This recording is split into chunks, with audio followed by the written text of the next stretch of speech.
Nama saya Aulia Putri Cahyanisi, saya dari kelompok 4. Ini saya akan mempresentasikan mengenai hasil laporan yang sudah kami buat tentang struktur anggaran mengenai rangka baja.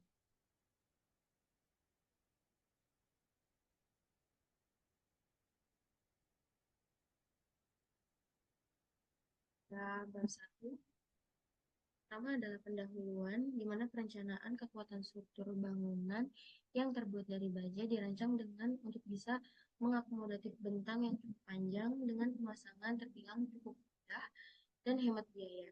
Pemasangan eh, pemasangan dan juga pemeliharaan sehingga material bisa dianggap menjadi material yang ekonomis. Nah, di sini pada tugas besar ini kelompok kami merancang yaitu untuk fungsi bangunannya sendiri adalah hanggar pesawat. Kemudian untuk total tinggi bangunan itu ada di 16 meter dan total bentang bangunan adalah yang kami rencanakan berlokasi di Karawang, Jawa Barat dengan sistem struktur adalah sistem rangka baja. Ini adalah denah hanggar yang tadinya eh, yang pertama kali kami buat untuk hanggar kelompok kami yang ingin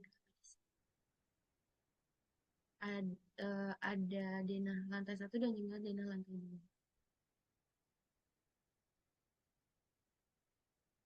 Dan ada potongan denah. Ini kami membuat desain desain ini menggunakan software AutoCAD dan potongan 1 dan potongan 2. Selanjutnya ada struktur utama utama utama dari hanggar ini adalah sistem truss 2D.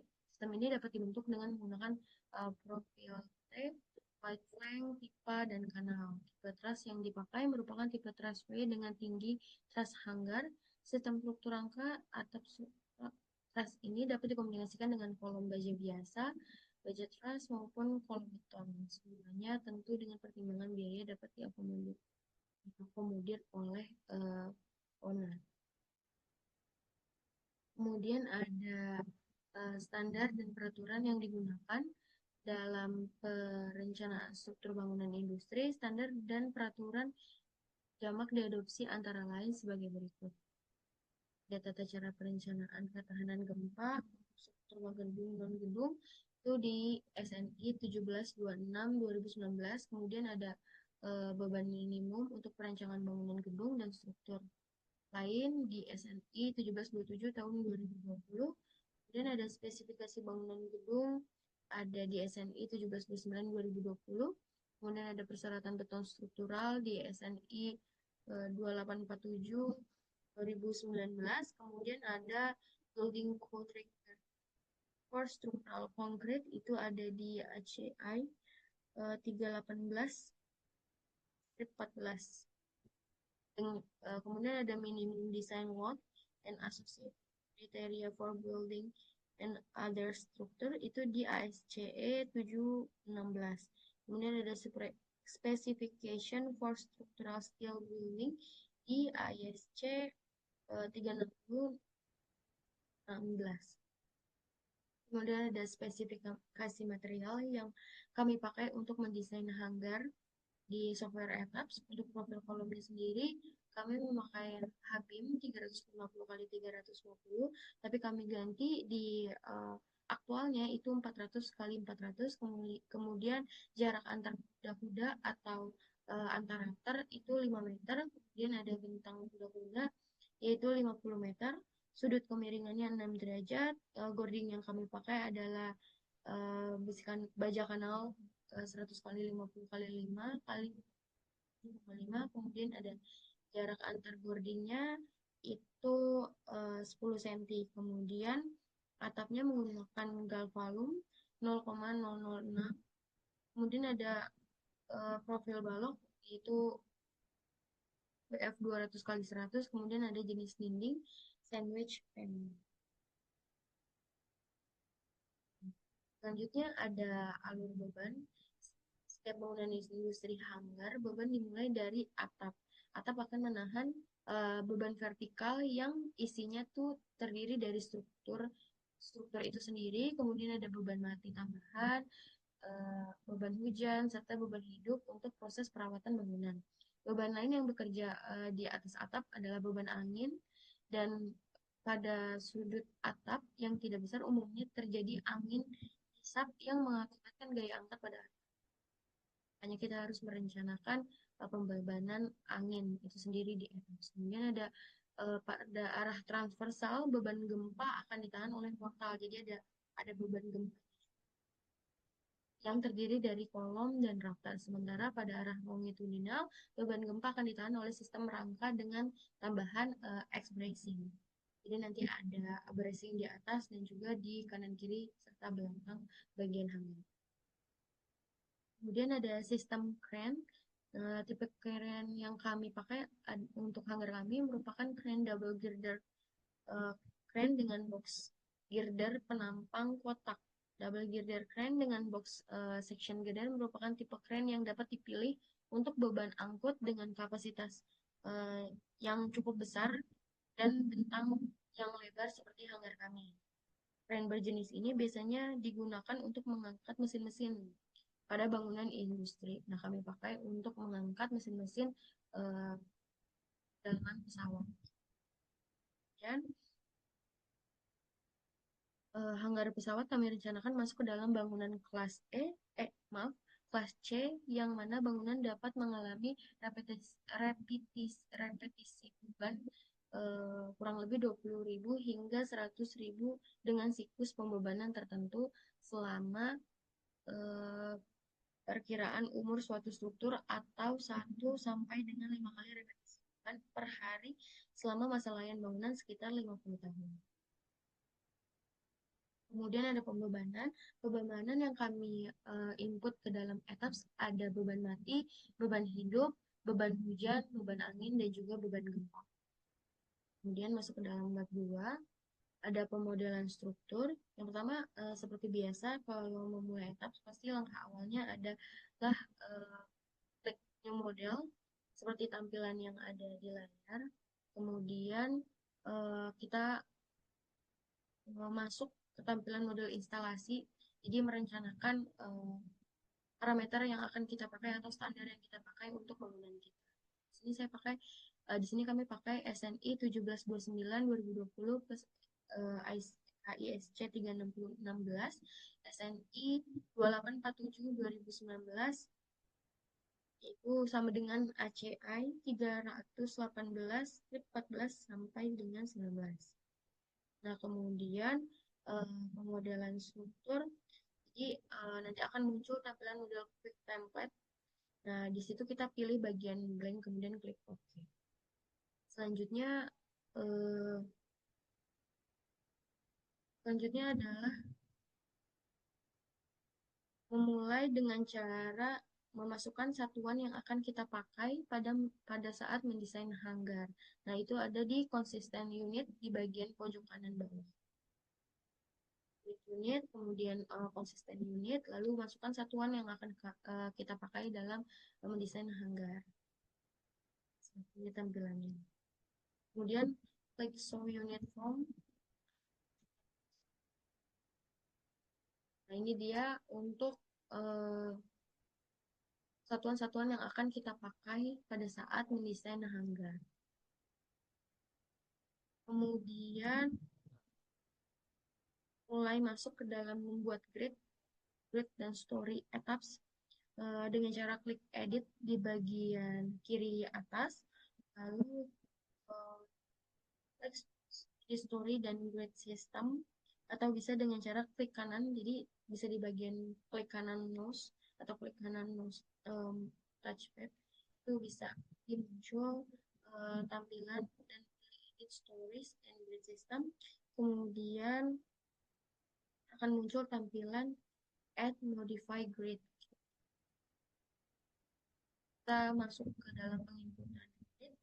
Jadi di dalam negara kami itu ada 5 grid atau story yang kami buat. Yang pertama untuk elevasi 3 meter, kemudian elevasi 6 meter, elevasi 11,89 meter, Kemudian yang selanjutnya adalah elevasi 13 dan yang terakhir adalah elevasi 16. Nah, di dalam pemodelan desain kami rencananya adalah di elevasi 3 dan 6 itu akan ada kantor, namun fakta yang kami buat adalah tidak ada bagian kantor tersebut, jadi kami hilangkan. Kemudian untuk ketinggian balok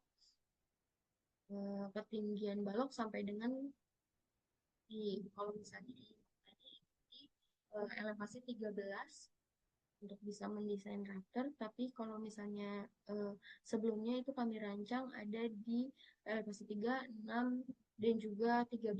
Meter, balok di elevasi 3 untuk kantor lantai 1, dan balok di elevasi 6 untuk lantai 2 kantor. Kemudian klik OK.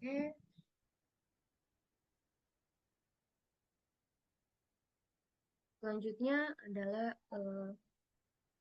masuk ke dalam grid. Jadi kita akan memisahkan bagian-bagian dari hammer itu sendiri dan mulai dengan uh, variabel A dan juga nomor 1 untuk menjadi kode dari pemisahan setiap bagiannya. Nah, sama seperti tampilan di layar.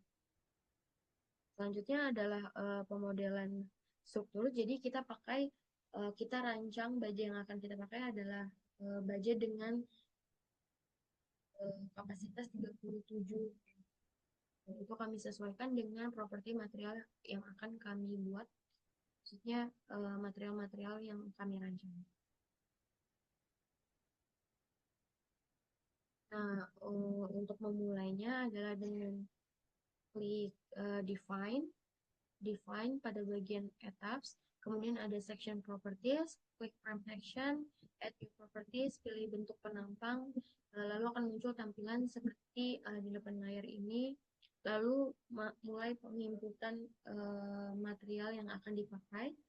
Nah, untuk WF sendiri atau bisa disebut dengan baja H itu kami pakai di rafter, balok, dan juga kolom. Untuk properti penampang untuk properti penampang kolom itu kita pakai WF 400 kali 400 kali 13 kali 21 data kolom. Kemudian untuk pemodelan struktur balok, menentukan properti penampang balok itu kita pakai di WF 200 kali 100 dikali 5,5 dikali 8. Kemudian untuk rafter sendiri kita pakai di WF 150 kali 75 kali 5 kali 7. Rafter kami ada menyiapkan dua jenis rafter yang akan disusun menjadi satu. Ada kalau aktualnya itu akan membentuk rafter baru setelah penggabungan dari kedua rafter dengan ukuran yang berbeda. Kemudian ada boarding yang kami pakai yaitu kanal 100 kali 50 kali 2,8 kali 20. Nah, untuk 2L atau baja siku yang kami pakai itu menggunakan 50 kali 50 dikali 5. Kemudian untuk bracing sendiri kami pakai rod 10, yaitu rod maksudnya bracing ukuran 10 mili. Nah, ini rafter yang nantinya saya maksud penggabungan antara kedua jenis WF dengan ukuran yang berbeda. Nah, setelah penginputan dari setiap materialnya,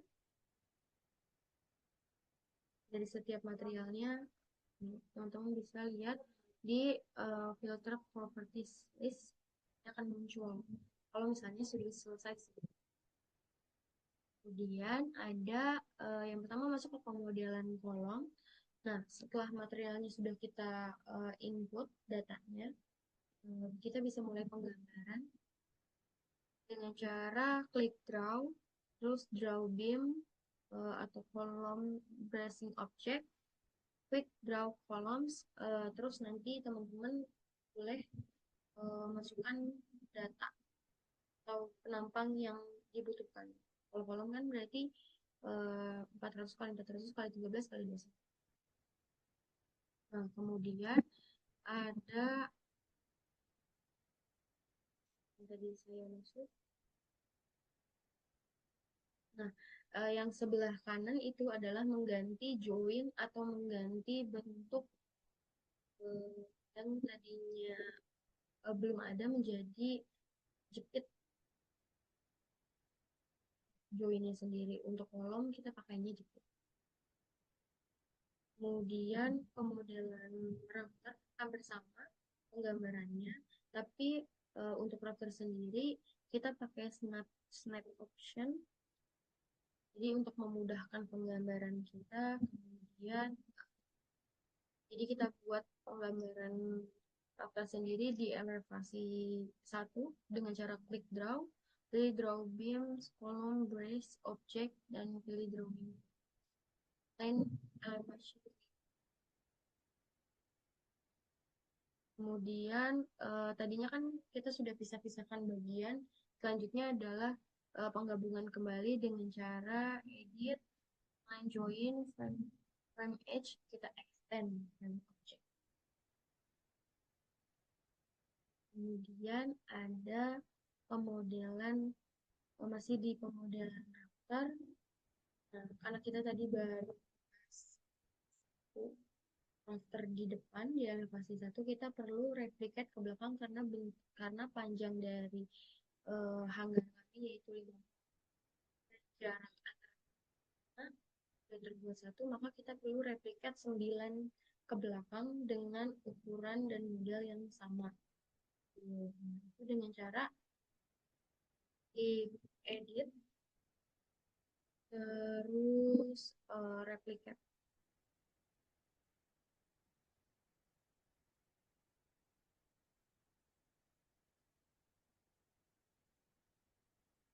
Selanjutnya adalah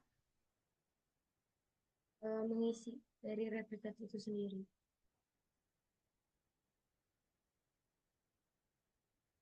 Dalam penggunaan atap, atap akan digambarkan pada lembar kerja elevasi 16.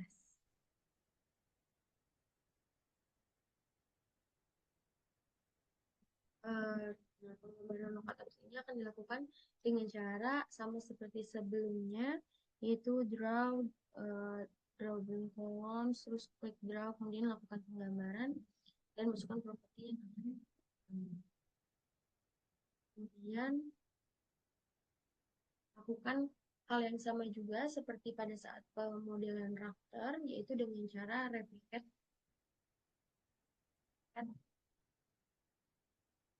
Kemudian masuk ke dalam pemodelan balok. Sini pemodelan balok akan digambarkan pada elevasi 13. Sama seperti cara ketika melakukan pemodelan kolom dan kolom rafter dan juga nok atap, itu dengan cara penggambaran draw, pilih draw column rest object, terus pilih draw column rest and elevation 3D, dan pilih properti yang diinginkan. Nah, contohnya seperti yang ada di layar. Kemudian ada ini dia hasil pemodelan blok sesuai dengan apa yang direncanakan. Nah, aktualnya adalah kami hanya menggambarkan balok pada elevasi 13. Kemudian ada pemodelan eh, bracing yang dilakukan untuk dinding kanan dan juga dinding kiri dari si hanggar. Sama seperti sebelumnya, pilih klik draw column brush object, pilih draw beam column brush plane elevation 3D, pilih properti yang diinginkan, masukkan uh, bracing yang akan dipakai. Kemudian replicate ke samping. Selanjutnya ada yang seberang. Kalau tadi kita menggambarkan di elevasi A, kita gambarkan di seberangnya yaitu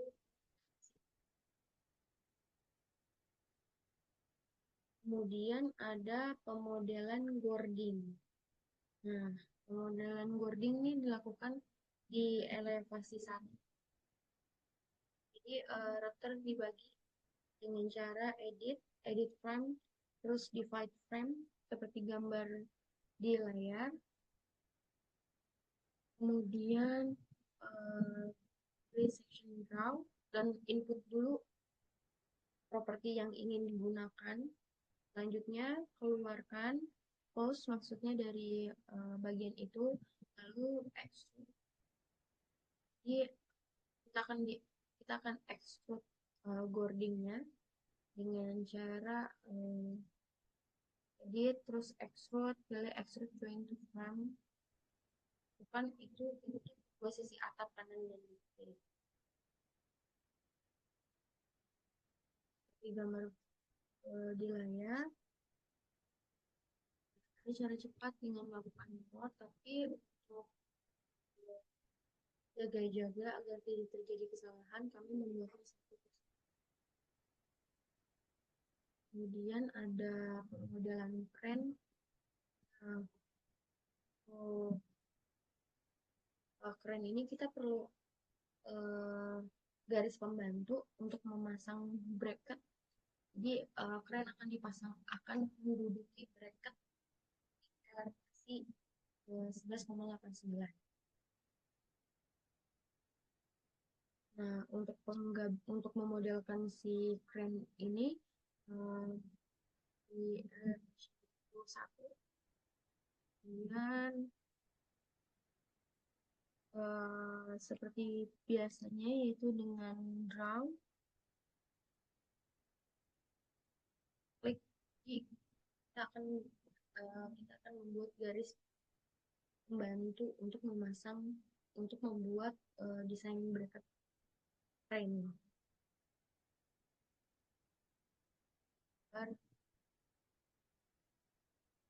Dan masih sama, ini adalah proses penggambarannya.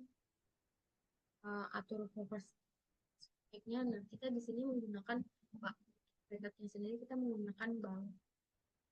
Lalu yang kita pakai untuk desain hanggar kita yaitu WF 200 kali 100 5,5 kan. Dan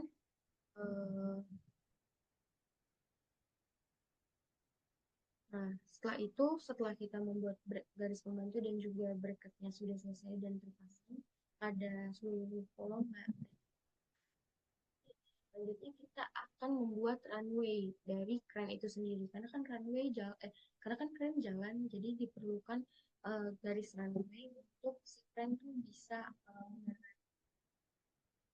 nah, itu tadi properti material yang kita akan pakai adalah 2L, baja 2L tadi. 2L dipasangkan secara jig-jag.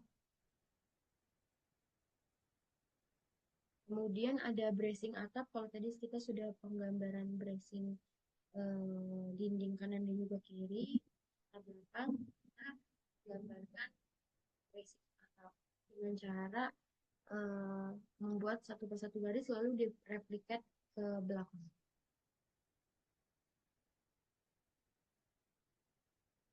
Ini adalah hasil pemodelan yang kami. Nah, masuk ke dalam bab 3.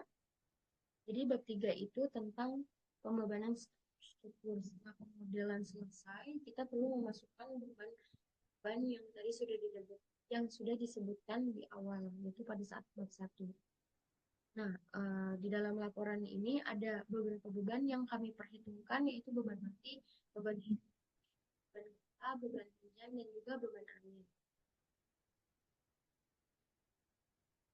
Nah, pembebanan dilakukan dengan cara pertama adalah load patterns. Jadi, kita menyiapkan pattern-pattern beban yang akan kami input dan telah diperhitungkan sebelumnya.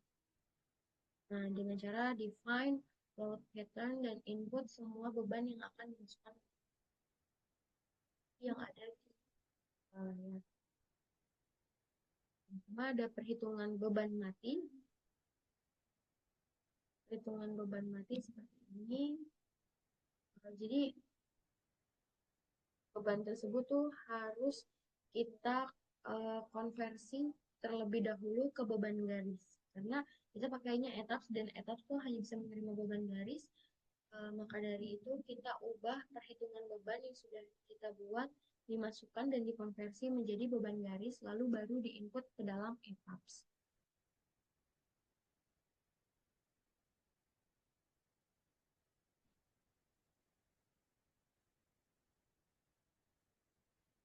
Dan ada select properties, frame section, pilih frame yang ingin diinput, kemudian klik kanan. Nah, setelah masukkan setelah mengetahui perhitungan beban, nah jumlah beban yang akan dimasuki berapa, kemudian kita mulai input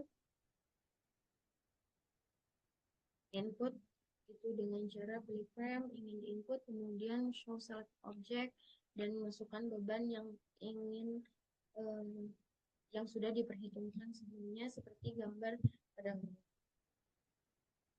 Kemudian perhitungan beban hidup juga sama dikonversi ke dalam beban garis terlebih dahulu. Ini kayaknya aku.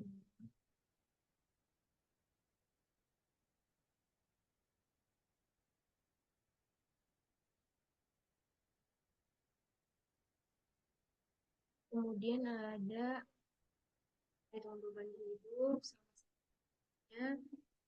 Kemudian ada perhitungan beban hujan. Berdasarkan ketentuan, apabila hasil beban hujan yang sudah diperhitungkan itu lebih dari standar, yaitu 20 kg per meter kuadrat, maka beban yang akan digunakan adalah beban dari standar itu sendiri. Nah, karena hasil perhitungan kelompok kami adalah beban hujannya 35,2 kg per meter kuadrat, maka yang dipakai adalah 20 kg per meter kuadrat. Nah, ini setelah dikonversi kepada beban garis. Nah, ini masuk ke dalam pemodelannya. Pemodelannya bersama seperti pada saat memasukkan beban hidup dan juga beban mati, cuma perlu diganti pada bagian satuan atau bagian nama beban. Kalau tadi L life dan juga death, kalau yang ini adalah air rain hujan. Kemudian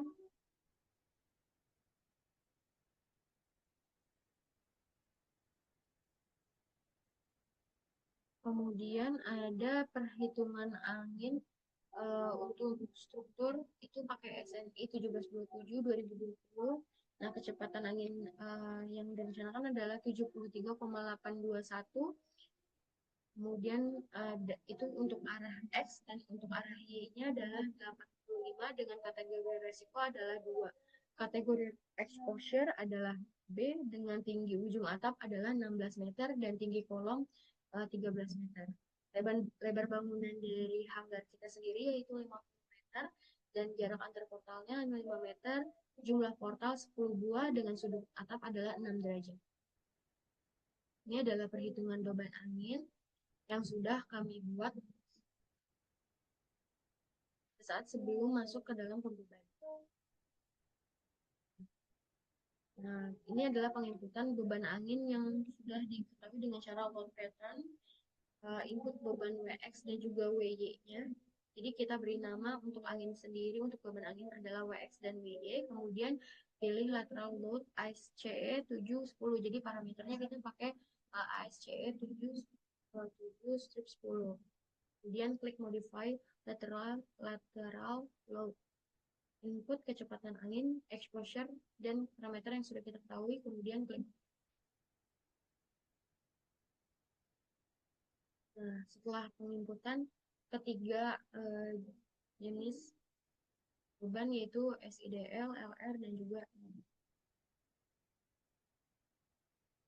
select luar hanggar dengan cara slab meshless. Jadi kita select bagian luarnya semuanya, kemudian ketika sudah terselect semua, klik assign, kemudian save load, kemudian masukkan wind pressure coefficient. Dan yang masuk beban angin di bagian wind pressure Selanjutnya ada bab 4, perhitungan beban gempa. Itu disesuaikan sesuai dengan prosedur perhitungan beban gempa yang tercantum dalam petunjuk pada bagian yang pertama. Beban gempa yang digunakan pada struktur ini merupakan gempa statis yang dihitung berdasarkan gaya geser fondasi bangunan. Nah, tata cara penentuan beban gempa dijelaskan pada bagian. Nah, ini adalah kategori resiko. Oh, ini, kategori resiko untuk hanggar pesawat sendiri itu ada di dalam kategori resiko 2. Dan faktor prioritasnya menjadi seismik, menjadi salah satu parameter penentu besarnya beban gempa dapat ditentukan berdasarkan dengan tabel faktor prioritas seismik pada SNI 1726 dari tahun 2019. Dan bangunan untuk hanggar memiliki faktor prioritas seismik adalah 1,0 atau 1. Kemudian penentuan kelas situs menurut SNI 1726 tahun 2019, data uji tanah tersedia rancangan hanggar ini diketahui hanya menggunakan satu jenis data uji tanah, yaitu NSPT. Menentukan kelas lokasi berdasarkan SNI 17 tahun 2009 hanya satu jenis tanah yang dipertimbangkan sesuai dengan ketentuan. Kemudian ada grafik respons spektrum sama di SNI yang sama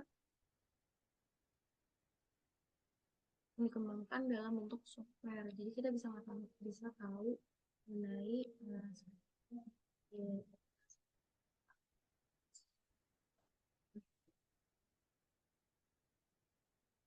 satu metodologi. Ini datanya. Ini kita dapat dari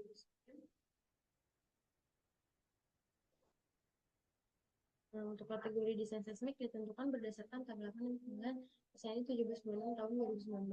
Berdasarkan data diperoleh sesuai dengan ketentuan sama seperti sebelumnya. Nah, dapat disimpulkan bahwa struktur tersebut masuk ke dalam kategori desain gempa atau KDSD. Kategori KDS sendiri berdasarkan parameter respon percepatan dan periode pendek itu ada di 0,50 kurang dari SDM. Nah, masuk ke dalam kategori D dan SD-nya adalah kurang dari 0,20. Nah, sistem struktur yang akan digunakan harus memenuhi SNI yang dimana itu bisa memikul momen normal pada arah melintang dan sistem rangka baja dengan penghitungan persentase susunan digunakan pada arah memanjang.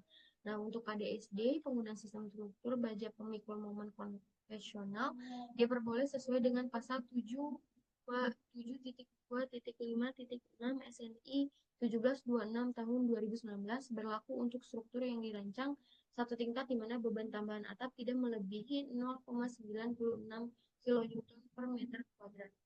Ketinggian bisa mencapai hingga 20 karena hanggar kami masih di bawah 20 meter, jadi kami menggunakan syarat tersebut.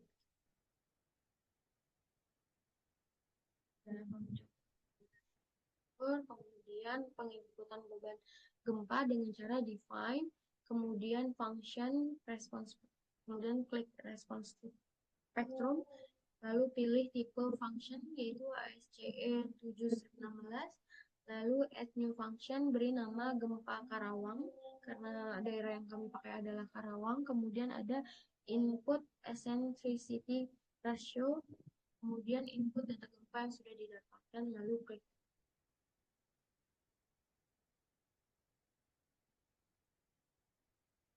Nah, selanjutnya pada load case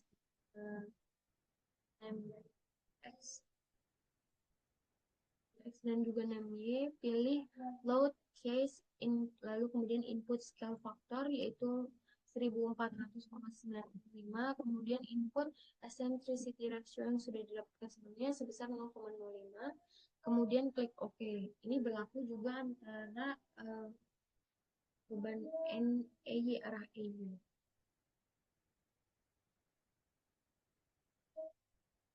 Nah, setelah penginputan semua beban, jadi semua beban sudah dimasukkan, kita bisa mengecek pada etaps dengan klik analyze, kemudian run analyze, display kemudian show table. Kita bisa tahu apakah semua data beban yang sudah kita input itu ada di dalam equation. Kemudian bab 5 itu spesifikasi domain yang akan kami pakai untuk beban kren sendiri tidak dimasukkan ke dalam bagian etaps karena masih belum menemukan standar dari kren itu sendiri. Jadi double girder crane dengan box section girder merupakan tipe crane yang dapat dipilih untuk beban angkut dengan kapasitas yang besar dan bentang yang lebar. Nah, crane ini biasanya digunakan untuk mengangkat mesin-mesin besar pada bagian industri. Nah, gambarnya seperti ada di layar dengan spesifik crane, yaitu tipe crane yang digunakan adalah box steel girder. Jadi ada balok di tengahnya. Nah, yang dipakai adalah double double girder crane. Nah, kemudian ada kapasitas crane-nya sendiri 50 ton dan berat crane-nya ada di 7 tang crane yaitu 35 meter. Kurang, maaf itu kurang. Maksudnya adalah kurang dari 35 tang atau sama dengan kecepatan crane pada arah memanjang yaitu 40 meter 40 meter menit atau menit. Ini kecepatan crane pada arah memanjang. Kecepatan liftingnya itu 12,5 meter per menit. Untuk kelas layanan crane di CMMA yaitu D, temperaturnya adalah 25 derajat sampai dengan 40.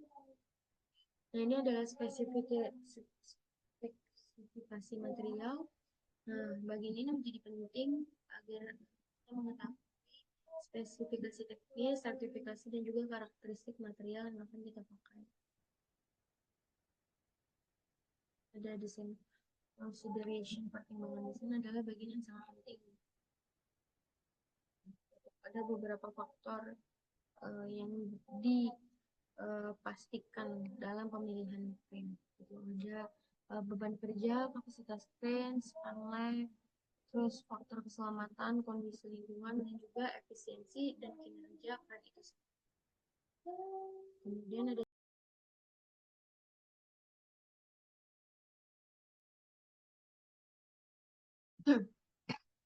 selanjutnya adalah struktural analisis, di mana ini berguna untuk mengecek kekakuan dari crane itu sendiri. Apakah dia mampu memikul dan memadai untuk menahan beban yang akan diangkat tanpa mengalami defleksi secara berlebihan atau deformasi yang bisa mengganggu kinerja kren. Selanjutnya ada gambar komponen. Nah, untuk gambar komponen double girder crane biasanya mencakup ilustrasi teknis yang detail dan skematik dari bagian yang membentuk crane tersebut. Ini adalah beberapa ilustrasi yang kami tampilkan. Yang pertama ada girder, kemudian ada end truck, ada hoist trolley, ada komponen listrik, kemudian ada sistem lintasan. Sistem lintasan tuh ada sistemnya, kemudian bawahnya kemudian baru runway biar bisa gerak. Nah, untuk kombinasi beban, faktor beban untuk analisis LRFD ditentukan berdasarkan rekomendasi dari Design Guide 7. Di faktor beban untuk bridge crane F, kemudian ada faktor beban untuk trolley and hoist, ada berat sendiri double girder crane-nya dan juga rel, kemudian ada lift lock, ada lateral thrust and longitudinal force. Beban vertikal, beban perlu dikalikan dengan faktor impact sebesar 25%. Kemudian ini adalah kombinasi pembebanannya, dan struktural one-way beam harus mampu menahan kombinasi beban-beban dari berbagai kondisi yang mungkin terjadi pada struktur, yaitu kondisi beban mati, beban hidup, beban lateral, dan juga beban longitudinal.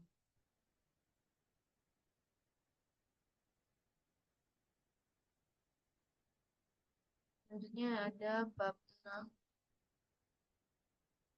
eh, kesimpulan. Tipe bangunan hanggar kami adalah rangka baja dengan bentang hanggar 50 meter dan tinggi 16 meter.